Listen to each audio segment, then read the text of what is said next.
बिस्मिल्लाहिर्रहमानिर्रहीम, अस्सलाम वालेकुम। आप देख रहे हैं सीधी बात बीनर सलीम के साथ।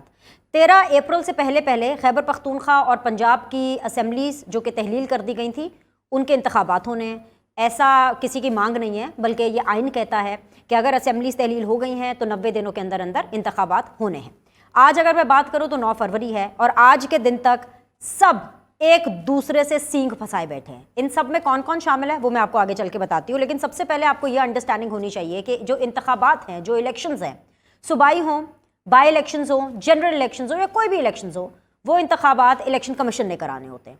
इलेक्शन कमीशन जो है वो गवर्नर से तारीख मांग रहा है, लेकिन गवर्नर इंतखाबात की तारीख नहीं दे रहे, और वो इसलिए नहीं दे रहे क्योंकि वो ये कहते हैं क्योंकि वज़ीर आला की एडवाइस पर असेंबलीज तहलील नहीं की, लिहाजा वो तारीख देने के पाबंद या तारीख देने की जिम्मेदारी गवर्नर्स नहीं ले रहे हैं। आज की सबसे बड़ी खबर यह है कि GHQ, आपकी वजारत दाखिला, आपकी वजारत खजाना और इसके अलावा आपकी अदलिया, ये चारों इंपॉर्टेंट डिपार्टमेंट्स और चारों इंपॉर्टेंट पिलर्स जो हैं वो सब फौरी इंतखाबात के लिए मुआवनत से माजरत कर रहे हैं। अब अगर ये लोग मुआवनत नहीं करेंगे तो ऐसे में इंतखाबात कैसे हो पाएंगे? थोड़ी देर आपकी तवज्जो चाहूंगी। जो GHQ है वो एहलकार नहीं दे सकती।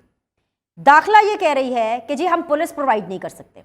अगर मैं वजारत खजाना की बात करूं तो वो कह रहे हैं हमारे पास एक्स्ट्रा पैसे नहीं हैं कि हम ये इलेक्शन कमीशन को दें ताकि वो इंतखाबात कराएं। और अगर मैं अदलिया की बात करूं तो जो जुडिशल ऑफिसर्स हैं जिनको तैनात करना, जिनकी ड्यूटियां लगाना अदलिया की जिम्मेदारी है, अदलिया वो देने से भी कासिर है क्योंकि हालात इस तरह के नहीं हैं कि वो जुडिशल ऑफिसर्स को तैनात कर सके। अब जब इन इदारों की मुआवनत ही नहीं होगी, ये सपोर्ट ही नहीं होगी, तो इलेक्शन कमीशन इंतखाबात कैसे कराएगा? ऐसे में बड़ा सवाल यह है कि इमरान खान साहब क्या करेंगे? सीधा सा जवाब है उसका, इमरान खान साहब एक दफा फिर सुप्रीम कोर्ट का दरवाजा खटखटाएंगे और एक बार फिर इंतखाबात के मामले को लेकर के सुप्रीम कोर्ट की सीढ़ियां चढ़ा जाएगा और सुप्रीम कोर्ट बताएगा कि भाई मुल्क में इंतखाबात कब होने हैं। क्या सूरत हाल डेवलप होने वाली है, यही जानने के लिए आज हमने मोतबर पैनल को मुरतब किया है। मुझे ज्वाइन कर रहे हैं वेरी ऑनरेबल शौकत यूसुफजई साहब, रहनुमा है पाकिस्तान तहरीक इंसाफ के। अस्सलाम वालेकुम, खुश आमदीद। मुझे ज्वाइन कर रहे हैं जी कैसर शेख साहब, मुआवन खसूसी हैं वज़ीर आज़म के और अभी कल ही बने हैं और PMLN को रिप्रेजेंट कर रहे हैं। अस्सलाम वालेकुम, खुश आमदीद। इसके अलावा मुझे तैमूर तालपुर साहब ज्वाइन कर रहे हैं, सूबाई वज़ीर है सिंध के, पाकिस्तान पीपल्स पार्टी को रिप्रेजेंट कर रहे हैं। अस्सलाम वालेकुम, खुश आमदीद। सीधा सवाल मैं आपके सामने रखती हूँ शौकत यूसुफजई साहब, इमरान खान साहब, पाकिस्तान तहरीक इंसाफ, आप लोग क्योंकि खैबर पख्तूनख्वा हुकूमत का हिस्सा रहे हैं लगभग 9 साढ़े 9 साल तक, तो आप सब लोग तो यही चाहते हैं कि इंतखाबात हों, लेकिन बुरी खबर कह लीजिए या आप ये कह लीजिए कि भाई तमाम इदारे जो हैं उन्होंने ये डिसाइड किया है कि वो इस टाइम पर अपनी मुआवनत इलेक्शन कमीशन को नहीं दे सकते इंतखाबात कराने के लिए, जिसका मतलब ये है कि अभी फ़िलहाल फौरी तौर पर इंतखाबात तो नहीं हो रहे। क्या आप अदालत के पास जा रहे हैं इंतखाबात के लिए? आइन में कहीं पे ये नहीं लिखा कि इधर उधर, आइन में सीधा लिखा है कि 90 डेज में आपने इलेक्शन कराने। अब देखें, अगर ये बात है तो वार आपको अमेरिका का याद होगा, जो उनकी वार हो रही थी, उस वार के दौरान इलेक्शन हुए थे। उसके पौधा जो लंकन किसी ज़माने में प्रेसिडेंट थे 1800 में, उस ज़माने में उसने लड़ाई हो रही थी, उसने कहा नहीं इलेक्शन। देखो, दुनिया में कहीं पे जंग हो रही हो ना तब भी इलेक्शन नहीं रुकते हैं क्योंकि एक जमहूरी प्रोसेस है। बदकिस्मती से जो लोग बैठे हैं सिर्फ उनको इसलिए टाइम दिया जा रहा है कि वो 14 जमातें मिलकर भी इमरान खान का मुकाबला नहीं कर सकती और बीच में कुछ भी नहीं है। ये जो भी यानी जो हुकूमत में बैठे हैं ये तो वही लोग थे ना जो इमरान खान को कह रहे थे जाली असम्बली है और इसको तोड़ो और निकलो और नए इंतखाबात कराओ। तो वो जाली असम्बली अब कैसे बड़ी असम्बली बन गई? तो ये जो तरीका इन्होंने इस्तेमाल किया बिल्कुल आइन की सरियन वायलेशन हो रही है। इस पर तो सो मोटा एक्शन लेना चाहिए सुप्रीम कोर्ट को भी, अदालतों को भी, कि जिस हिसाब से जिस अंदाज से ये हुकूमत चला रहे हैं अवाम को रिलीफ ये नहीं दे सकते। जितनी महंगाई इस दौर में हुई शायद ही पाकिस्तान की तारीख में इतनी हुई कि 30-40% पे चली गई महंगाई की शरह। दूसरा आप देखें कि जो इन्होंने इस वक्त जो कैबिनेट में इजाफा किया है, बिनिश मेरी आवाज आ रही है? जी जी बिल्कुल। जो कैबिनेट में इजाफा किया है ये पाकिस्तान की तारीख की सबसे बड़ी कैबिनेट। एक तरफ महंगाई का रोना, महंगाई इनसे काबू नहीं हो रही, दूसरी तरफ माशी बहरान, और दूसरी तरफ कह रहे हैं कि जी और लिए जा रहे हैं और 85 तक पहुंचा दिया माशाल्लाह। इमरान खान पे एतराज किया था वो जो 40-42 कैबिनेट पहुंचा दिए, आज 85 है। यानी कॉल ऑफ हेल में तजाद देखें मनीष कि इन्होंने कहा था कि इमरान खान हुकूमत नहीं चला सकते क्योंकि डॉलर 178 पे पहुंच गया। इमरान खान चले गए, डॉलर 270 280 क्रॉस कर गया। ये कहते थे कि जी हम आके माशी बहरान ख़त्म कर देंगे, और तो आपने देखा कि इसाक डार आके मजीद मुश्किलात में इजाफा कर दिया। अब चॉइस क्या है? अब क्यों वक्त ज़ाया किया जा रहा है? लोगों को क्यों तंग किया जा रहा है? उन्होंने क्या कसूर किया है? आप तो अपने लोगों को नौकरियां दिलवा रहे हैं, सारे पीडीएम के लोगों को नौकरियां मिल रही हैं कैबिनेट में, और लगता है ऐसा है, मुझे खदशा है कि सारे जितने एमएनएज है कि सारे वज़राना बन जाए। लेकिन आवाम का क्या बनेगा? क्या आवाम खामोश रहे? ये जो सूरत हाल बन रही है, क्या ये आवाम के फेवर में है? ये जो IMF बड़ा वैलिड है शौकत भाई, एक शराइत, लेकिन आप ही ने अभी जैसे कहा महंगाई इतनी ज्यादा है और आगे मजीद होने वाली है। अभी चंद घंटों में आपको ये मजीद खबर मिल जाएगी कि अगर IMF के साथ मुज़ाकरात जो कि हो रहे हैं और अगर वो कामयाब हो जाते हैं तो आप ये देखेंगे कि जी पेट्रोल डॉलर सब 300 या 300 से ऊपर चला जाएगा। तो ऐसे में जो सियासी हुकूमत है वो कैसे इंतखाबात करा सकती है? तो इंतखाबात तो आपको नहीं मिल रहे हैं, तो पीटीआई का लाहे अमल क्या है? देखिए, लायबल तो इंशाल्लाह ऑलरेडी हम इस पे मीटिंग बुला भी रहे हैं, सारी सूरत हाल को देखेंगे। लेकिन ऑलरेडी इमरान खान ने एक बात कर दी है कि हम जेल भरो तहरीक पे जाएंगे, क्योंकि अगर हम सड़कों पे निकलते हैं तो आवाम को तकलीफ होगी जगह जगह, क्योंकि रोड ब्लॉक हो जाएंगे, ये सारे लोग निकलेंगे, फिर ये ऐसा नहीं होगा। शौकत भाई, मैंने सुना है होता है गरीब आदमी। कल मैंने हल्का से इस खबर को डिस्कस भी किया था। इमरान खान साहब आपके पास आ रहे हैं, आपके पास से मतलब ये कि वो खैबर पख्तूनख्वा आ रहे हैं अपनी गिरफ्तारी देने के लिए, जेल भरो तहरीक के लिए। आगाज उन्होंने कहा है कि वो खैबर पख्तूनख्वा से करेंगे। आपने तैयारी कर ली है उनके वेलकम करने की? देखिए, इसका तो मुझे नहीं पता है, आपने सुना होगा शायद, लेकिन मुझे इसका नहीं पता है। लेकिन इमरान खान देखिए, पंजाब हो, खैबर पख्तूनख्वा हो, जहाँ से भी वो गिरफ्तारी देंगे, आप देखेंगे कि ये संभाल भी नहीं सकेंगे, पूरा पाकिस्तान गिरफ्तारी दे देगा, क्योंकि बाहर तो लोग भूख से मरेंगे, कम से कम जेल में रोटी तो मिल जाएगी उनको।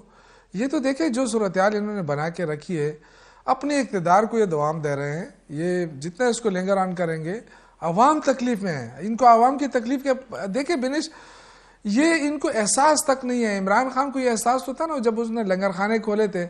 आप अभी मैं जाके देखता हूँ, जो हमारा अशनागरी चौक है, जब मैं परसों गया तो वहां पे लोग रोटी के लिए लाइन में खड़े थे और लोगों को देख रहे थे कि हमारे लिए रोटी खरीद के दे दो। तो इमरान खान के दौर में क्या था, उन्होंने लंगर खाने खोले थे, लोगों को कहा जाता जाओ वहां जाके खाना खा लें।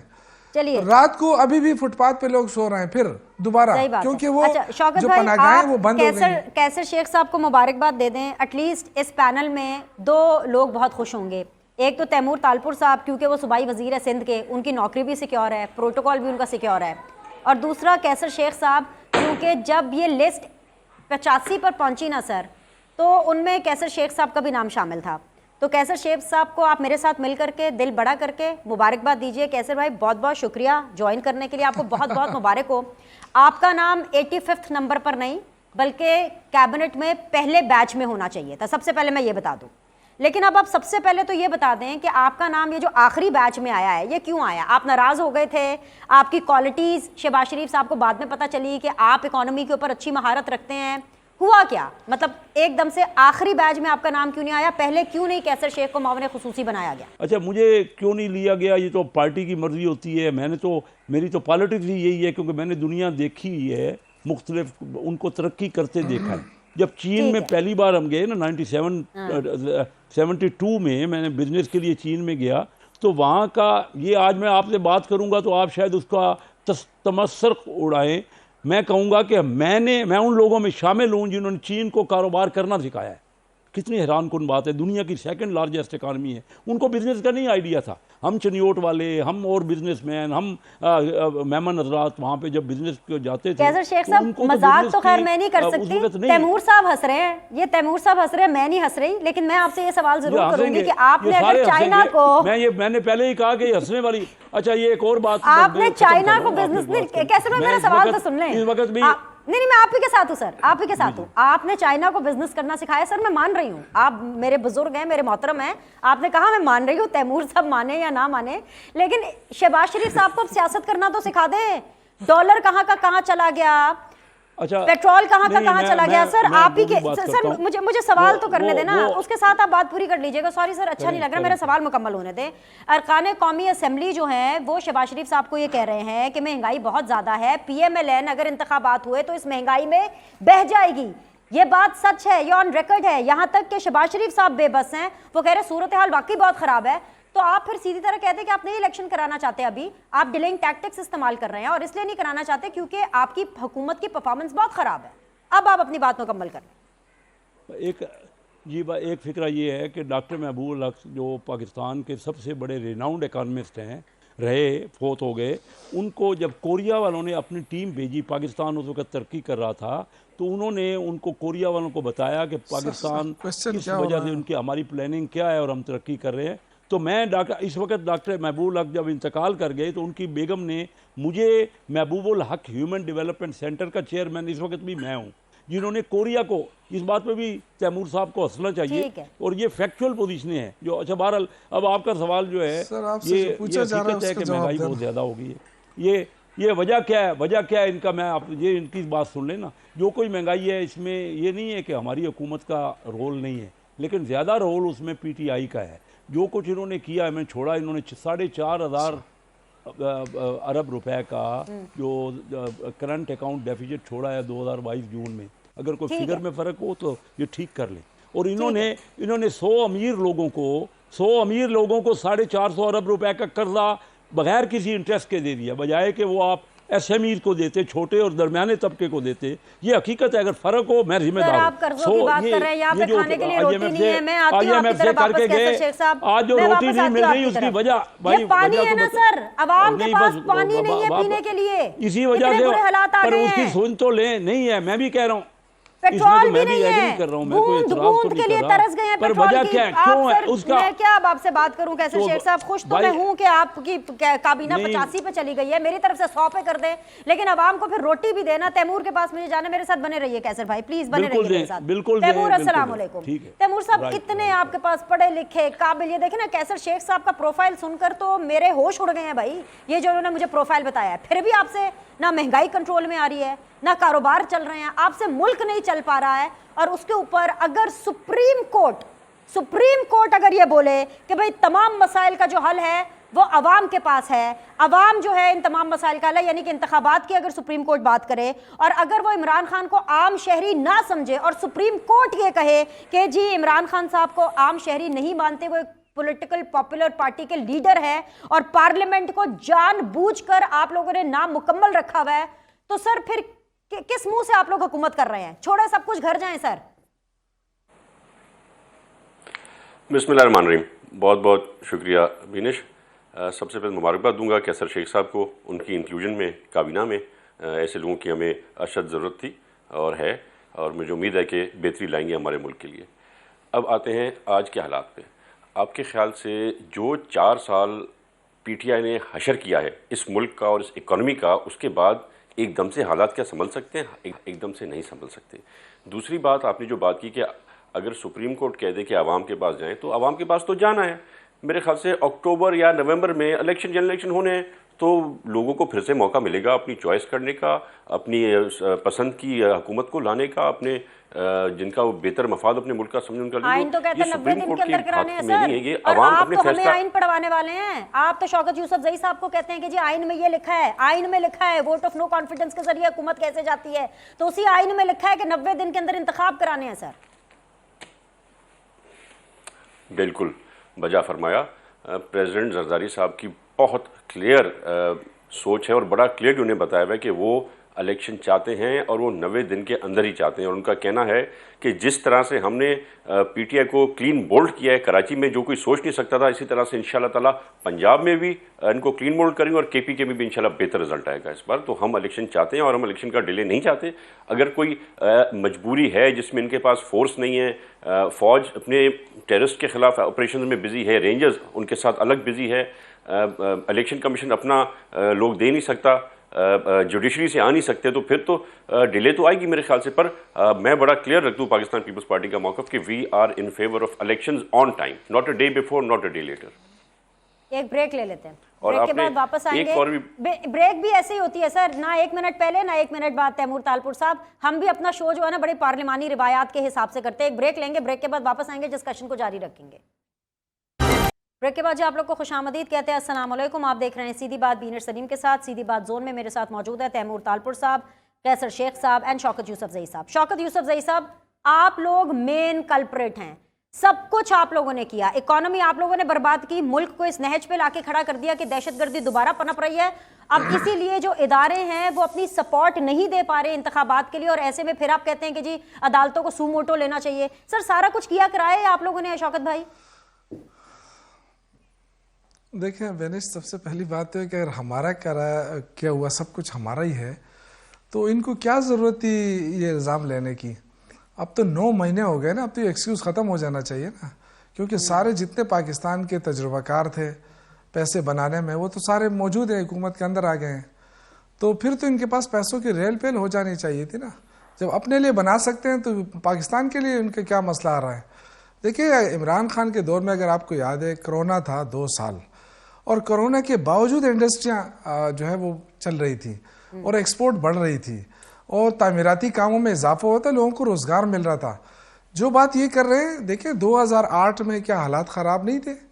क्या यहाँ पे दहशतगर्दी नहीं थी? 2013 में जब हम आ रहे थे तो कितने हालात ख़राब थे। आपको पता है बलाकंड के साथ क्या हुआ था, एक्सवाइल फाटा में क्या हो रहा था, पेशावर के अंदर हर हफ्ते में धमाके हो रहे थे। तो अब तो अल्लाह के फजल ऐसी कोई सिचुएशन है नहीं, अगर ये बना ना दे तो कोई ऐसी सिचुएशन नहीं है। मैं तो आपसे कह रहा हूँ कि जब आप जमहूरियत की बात करते हैं तो जमहूरियत नहीं रुकती और ना ही सियासत रुकती है। लेकिन बदकिस्मती है जो आपने बात की कि इनको खौफ है, क्योंकि इनसे ना इकानमी संभाली जा रही है, ना मुल्क संभाला जा रहा है, ना इनके पास कोई डायरेक्शन है। तो जो सूरत हाल इस वक्त बनी है कि आप पेट्रोल महंगा कर रहे हैं फिर भी पेट्रोल नहीं मिल रहा, तो भाई आप करने क्या आए हैं? 9 महीने के बाद आप कह रहे हैं कि ये जो सारा तो ये तो पीटीआई ने किया है। चलो 1-2 महीने हम 3 महीने हम देख लेते, हालात ख़राब होते आप बताते, और चौथे महीने में हालात ठीक हो जाने चाहिए थे, क्योंकि आप लोग आए हैं। तो जब वो ख़राब हालात थे और हम नहीं जानते थे, उसके बावजूद डॉलर को 178 से ऊपर नहीं जाने दिया जा रहा था। उस वक्त इतनी महंगाई नहीं थी। जब 1100 रुपये आटे की कीमत पहुंची तो एक लॉन्ग मार्च शुरू हुई पंजाब से, लाहौर से नून लीग ने शुरू की, बिलावल साहब ने कराची से ट्रेन मार्च शुरू किया, इधर मौलाना साहब ने धरना देना शुरू किया। लोग मर रहे हैं जी, भूखे मर रहे हैं। 1100 रुपये पे आटे की बोरी पहुंच गई 20 किलो की, अब फिनिश 2600 रुपये की बोरी है। तो अब मुझे पता है कि ये तो जिस तरीके से ये इंतकाम ले रहे हैं, लेकिन ये आवाम से इंतकाम ले रहे हैं। ये देखें जो तरीका इन्होंने अपनाया है उससे तो आवाम मर रही है। शौकत भाई आपके साथ भी इंतकाम ले रहे हैं, सुनाई ये लोग सारे सेम पेज पर आ गए हैं। सर मेरी एक छोटी सी अर्ज सुन लीजिए, सब सेम पेज पर आ गए हैं। वजारत दिफा, वजारत दाखिला, खजाना, अदलिया, पीटीएम, हर कोई सेम पेज पर आ गया है। और उस सेम पेज के ऊपर इमरान खान साहब नहीं है। इमरान खान साहब के साथ जो सेम पेज है ना, वो सिर्फ और सिर्फ सदर का रह गया है। सर ये सिचुएशन है। नहीं देखें हम तो देखें आवाम के साथ हैं और इंशाल्लाह आवाम के लिए आवाम हमेशा आवाज़ उठाइए। और यही हो सकता है कि इसके बाद, क्योंकि हम नहीं चाहते कि मुल्क की हालात मज़ीद ख़राब हो, अमन अमान ख़राब हो, मईशत ख़राब हो, हमने पूरा मौका दिया है। अब हम सड़कों की बजाय जेलों में जाना पसंद करेंगे। ये जो एक को पकड़ के दबा रहे हैं कि जी आप इमरान खान के ख़िलाफ़ कुछ बोलें, कुछ उगलें, उनके पास कुछ होता नहीं है, वो फिर रिहा हो जाते हैं, दूसरे को पकड़ते हैं, फिर 4 जगह मुकदमे दर्ज करते हैं। पेशावर से छूटते हैं तो कराची जाना पड़ता है, वहाँ से छूटते हैं तो बलूचिस्तान जाना पड़ता है। जिस तरीके से इन्होंने सियासी इंतकामी कार्रवाइयाँ शुरू, अब ये कहते हैं जी हमें तो आप लोगों ने गिरफ़्तार किया था, हमें तो मरियम साहिबा को भी गिरफ़्तार किया गया, मियाँ साहिबान को भी। वो भाई हमने थोड़ी किया था। वो जो मुकदमे बने थे, जो आज इकट्ठे बैठे हैं, क्या जरदारी साहब के दौर में PMLN के ख़िलाफ़ नहीं बने थे मुकदमे, या PMLN के दौर में इनके ख़िलाफ़ नहीं बने थे मुकदमे? वही मुकदमे थे जो बाद में रैब ने उनके ख़िलाफ़ कार्रवाई शुरू की, और फिर जो है ना 2-2 साल बाद फिर छूटते रहे, और जाके कोई बीमार पड़ गए तो चले गए बाहर, लंदन में बैठ गए। लेकिन मुल्क तो यहाँ है ना, आवाम भी यही है। इनके रखवाले कौन है आप मुझे बताएं? यानी जिसके पास पैसा वो लंदन जाके अपनी ऐशी करें, जब वो जहाँ हालात ठीक हो जाए वो आके कहे कि जी हम तो खैरख्वाह हैं आवाम के। इस तरह की आवाम की खैरख्वाही नहीं हो सकती। इस वक्त आवाम, यकीनन मैं आपसे कह रहा हूँ कि मेरा जैसा बंदा जो है ना, वो भी मुश्किल में है। कैसर शेख साहब, आप लोगों नहीं afford हो ने सकता। शौकत यूसुफजई जैसे शख्स को भी मुश्किल में डाल दिया, तो फिर तो हम बाकी लोगों की बात ही ना करें।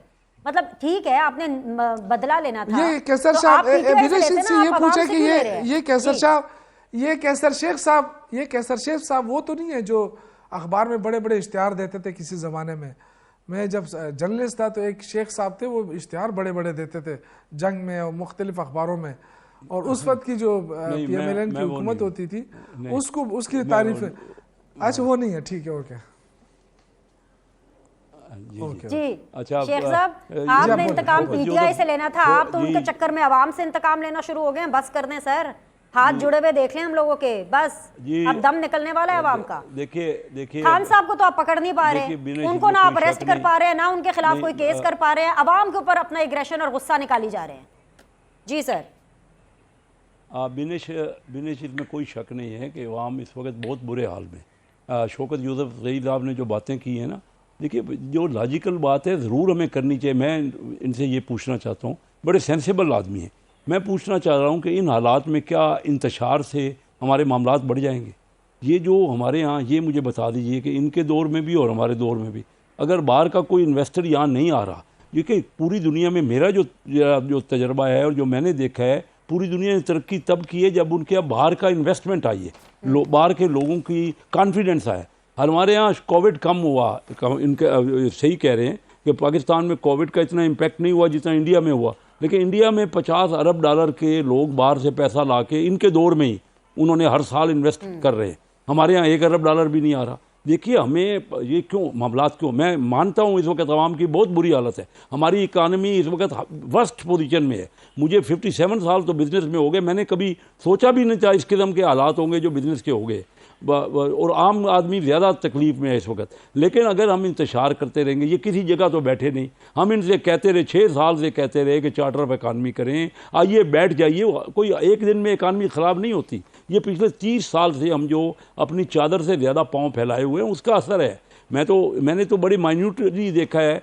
मनमोहन सिंह जब वज़ीर आज़म थे इंडिया के और पाकिस्तान में वज़ीर ख़जाना थे डॉक्टर महबूब हक, मेरे दोस्त थे मरहूम, मनमोहन सिंह फ़ोन करते थे और पूछते थे कि पाकिस्तान आगे बढ़ रहा है, क्या वजह है कि पाकिस्तान आगे बढ़ रहा है और हम इंडिया को उस तरह आगे बढ़ाएं।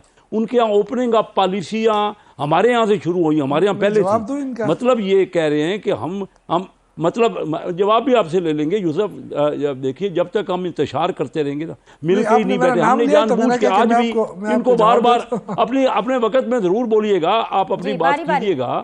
अभी देखिए आज भी मैं इनसे गुजारिश कर रहा हूँ, कोई भी हर मुल्क को आगे नहीं बढ़ा सकता जब तक हम, और ना इलेक्शन हो। इलेक्शन देखिए, अगर आप इलेक्शन के किसी के रिजल्ट ही नहीं मानने, जो इलेक्शन होगा आप कहेंगे धांधली होगी। ये इलेक्शन हो जाएंगे तो अब कौन गारंटी देगा? पाकिस्तान में तो आज तक किसी इलेक्शन को किसी ने माना नहीं है, तो कौन गारंटी देगा कि इलेक्शन के बाद अगर आप तो पहले ही 2/3 और 3/4 मेजॉरिटी लेके बैठे हुए हैं तो आप मान लेंगे उसके रिजल्ट और फिर घेराव नहीं करेंगे? अवाम की हालत ख़राब है, मैं एग्री कर रहा हूँ। और जो इन्फ्लेशन है ये पाकिस्तान की तारीख का हाईएस्ट है, और जो हमारे यहाँ अभी IMF आई है, जो हम डिफ़ॉल्ट के करीब है, नो डाउट इन इट, इसमें कोई हकीकत को अगर तस्लीम नहीं, तो ये इंतशार है। आज भी ये बैठने को तैयार नहीं।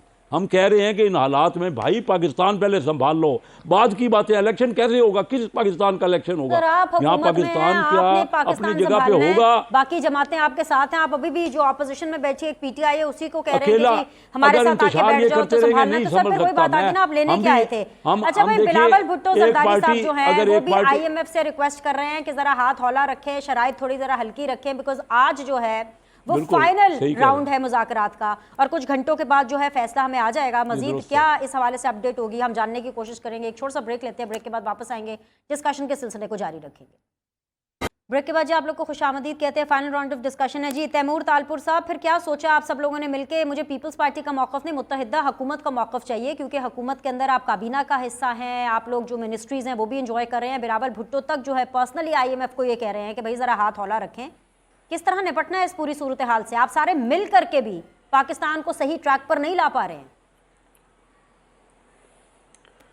देखिए, एक चीज़ तो आपको माननी पड़ेगी कि इस मुल्क को इस हालात तक जो है जान के पहुंचाया गया है। आप डिफरेंस देखें लीडरशिप का। एक तरफ बिलावल भुट्टो साहब किस तरह से रिक्वेस्ट कर रहे हैं, अपनी इन्फ्लुएंस यूज़ कर रहे हैं, अमेरिका को इस्तेमाल कर रहे हैं कि IMF को समझाएं कि वो हल्का हाथ रखे, हम इतना ज़्यादा इन्फ्लेशन वगैरह नहीं बर्दाश्त कर सकते। और दूसरी तरफ क्या था, इमरान नियाजी अपने सिटिंग प्रोविंशियल वज़ीरों को कह रहा था कि भाई किसी भी तरह डिफ़ॉल्ट कर दो, डिफ़ॉल्ट की तरफ जाओ, अनाउंस कर दो डिफ़ॉल्ट हो रहा है। तो इसीलिए तो आज ये हमारे पास हालात हुए। क्यों IMF हमसे बात करने को तैयार नहीं था, क्यों इतनी सख्त हमसे शराइत रख रहे हैं? क्योंकि उन्होंने हमें आके बैठ के कहा कि भाई ये एग्रीमेंट इमरान नियाजी ने हमारे साथ किया और एग्रीमेंट करके मुकर गया। तो इस तरह थोड़ी, तुम कोई बनाना रिपब्लिक थोड़ी है, हुकूमत पाकिस्तान है, आप IMF के साथ डील करके थोड़ी भाग सकते हैं। सेकेंडली, ये जो बात कर रही ना आप, आपने शुरू में बड़ा सही कहा था, आपसे मैं एग्री करता हूँ कि ये इनके पास सिर्फ कोर्ट का दरवाज़ा है, इनके पास ना ये हिम्मत है कि ये धरने दें, ना इनमें ये हिम्मत रही है कि ये जाके रोड बंद करें, ना ये स्ट्राइक कर सकते हैं। और जेल में जाने का तो तस्वुर ही नहीं है। आपने देख ली इनके साबिक वज़रा की हालतें, जो जेल में जाने से उनका सांस निकल जाता है, कोई हार्ट अटैक का ड्रामा करता है, किसी का सांस बंद हो जाता है, किसी का यूरिन पास होना बंद होता है, किस किस्म की ये इनकी हालत है। और ऊपर से इमरान खान जो छिपकली के सामने खड़े नहीं हो सकते, ये जेल में जाएंगे, 7 स्टार अकोमोडेशन में रहते हैं जनाब, ये अपनी आयश अयाशी नहीं छोड़ के जा सकते। तो इनके पास ऑप्शन कोर्ट का ही है और कोई थर्ड ऑप्शन नहीं है। और ये जो हालात की बात कर रहे हैं, जो शख्स उसामा बिन लादेन को शहीद कहता हो, जो शख्स जब हमारे बच्चों को मारा जा रहा हो, बॉम्ब ब्लास्ट हो रहे हो, उसी वक्त कह रहा हो कि जो ये कर रहे हैं उन तालिबान से बात करो, इनको समझाओ, वो शख्स जिसने 100 ऐसे प्रिजनर्स छोड़े जो कि high profile crimes, murders, bomb blast में इन्वॉल्व थे, हमारे फौजी भाइयों को जिन लोगों ने मारा हुआ था, उनको इसने छुड़वा दिया। तो ये हालात तो आने थे। This was coming up slowly and gradually towards building and now we have to face it. Economic crisis इसने पैदा किया, हमको सही करना है। IMF का डील इन्होंने खराब की, हम सही कर रहे हैं। टेररिस्ट को इन्होंने आगे बढ़ाया, हमें कंट्रोल करना है। तो मैं बिल्कुल मानता हूं हालात भी सही नहीं है और काम भी बहुत मुश्किल है, but there is no way out of it and we have to do it. और यही तरीका के है कि हम सब साथ बैठ के करें, जिस तरह से हम साथ बैठ के टेबल पे काम कर रहे हैं। और पहली प्रायोरिटी हमारी इकोनॉमी है और हमारी सेकंड हाईएस्ट जो priority is the terrorist threat that we face. तो we have to face it together. और जिसने जो किया है उसको तो भुगतना पड़ेगा। तो ये जेल भरो तहरीक की बातें ना करें, इनके मुंह से ऐसी बातें अच्छी नहीं लगती हैं और किसी को भरोसा रात बार नहीं आता, क्योंकि हमने देख लिया इन चंद दिनों में जो इनके लीडरान गए और जिस तरह से उनके हरकती जेलों के अंदर, वो आपके सामने है। और ख़ास तौर पे इमरान खान खुद पता नहीं कितने केसेस में प्री अरेस्ट बेल लेके बैठा हुआ है, केसेस होने से पहले। तो बेल अपनी तो छोड़ दे तो खुद ही वो जेल में चला जाएगा। ऐसा क्या इनको कुछ बड़ा कारनामा करने की जरूरत थोड़ी है। ये तो ताना बन गया है। ये जो रोने वाले विजुअल्स आए हैं ना, ये तो वैसे बहुत बुरे तरीके से जो है एग्जाम्पल दी जा रही है पाकिस्तान तहरीक इंसाफ के। आपको हर शो में भी ताना मिलता है, हर प्रेस कॉन्फ्रेंस में भी ताना मिलता है। अब साथ साथ ये भी ताना मिलेगा कि आप कुछ नहीं कर सकते, सवाए आप अपनी सियासत अदालत के कंधों पर करें। बेनिश, ये जो ताना मिल रहा है ना कि जी ये जेलों से डरते हैं, डरने वाली बात नहीं है। आदी नहीं है हम जेलों के, ये बिल्कुल सही है। जो लोग आदी होते हैं ना जेलों के, जिनके ना आगे पीछे कुछ मसला नहीं होता है, वो कहते हैं जी खैर जेल में हो या घर में हो एक ही चीज़ है, उनको तो परवाह नहीं होती है। लेकिन ज़ाहिर है इज़्ज़त नफ्स रखने वाले लोग ज़रूर पसंद नहीं करते हैं जेल जाना। लेकिन आप मुझे बताएं कि जी इन्होंने कहा कि जी इंतशार है और डिफ़ॉल्ट की तरफ ये, अगर ये इसाक डार इतना देर न करता IMF से, ये तो खुद ही ताने देते थे ना, तो आज फिर क्यों उसकी मिन्नतें कर रहे हैं कि जी हमसे बात करें? इन्होंने क्यों ताख़ीर कर दी? जब ताख़ीर की तो जो 50% उन्होंने कहा है कि मज़ीद आपने महंगाई लानी है, और ये जो तले मार रहे हैं कि जी 30 कर दें।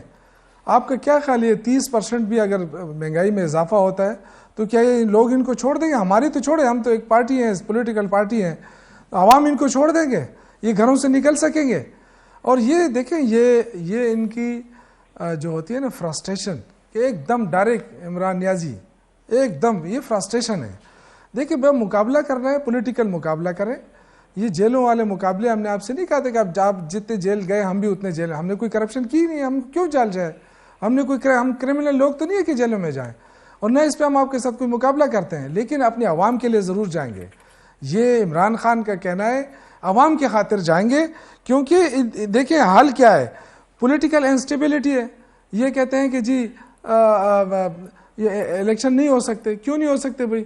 पॉलिटिकल इंस्टेबिलिटी है तो स्टेबिलिटी आएगी तो मईशत आपकी दुरुस्त होगी। ये जो आप कौमी असम्बली के इलेक्शन अनाउंस करके बैठे थे कि जी करा दें, और दूसरी तरफ आप कहते हैं कि जी सूबाई इलेक्शन नहीं हो सकते क्योंकि अब नौमान के हालात ख़राब है। कैसर साहब ने जो बात की कि इस वक्त इन्वेस्टमेंट के लिए लोग नहीं आ रहे। तो आप मुझे बताएं कि पाकिस्तान को बदनाम कौन कर रहा है? ये हुकूमत नहीं कर रही है कि यहाँ नौमान खराब है, यहाँ पॉलिटिकल इंस्टेबिलिटी है, इंतशार है, जी मत आए। तो ये दर्ज तो ये हुकूमत दे रही है। भाई आप कहें कि जी इलेक्शन कराओ, आ जाओ इलेक्शन कराते हैं, कल ही आपके सारे सरमायाकार आ जाएंगे। आप तो उनको डरा रहे हैं कि जी पाकिस्तान इस काबिल ही नहीं है कि यहाँ इलेक्शन हो जाए। तो जब एक मुल्क के अंदर इलेक्शन नहीं हो सकते तो इन्वेस्टमेंट कैसे आएगी? तो ये ताना आप हमें क्यों दे रहे हैं? ये जो तबाही मचा रहे हैं ये तो आप लोग मचा रहे हैं तबाही। इनको किसने कहा था कि आप खराब हालत में आके कूद जाएं और बड़े बन के कि जी हम इस मुल्क को संभालेंगे? आप तो मुल्क के संभालने के काबिल ही नहीं रहे। प्रोग्राम का आपने आगाज भी 70 सवाल से किया था, ज्यादातर प्रोग्राम का हुकूमतें तो आपने इख्तिताम की भी थी इस सवाल मुल्क से की। करेंगे। आएगा एक दिन, आएगा पाकिस्तान में एक दिन आएगा जब जमहूरियत का भी बोलबाला होगा और सवालों के जवाब भी मिलेंगे। लेकिन आज के लिए इतना ही। तमाम मेहमानों का शुक्रिया। आप लोगों से इंशाअल्लाह ताला मंडे को मुलाकात करेंगे। अल्लाह हाफिज।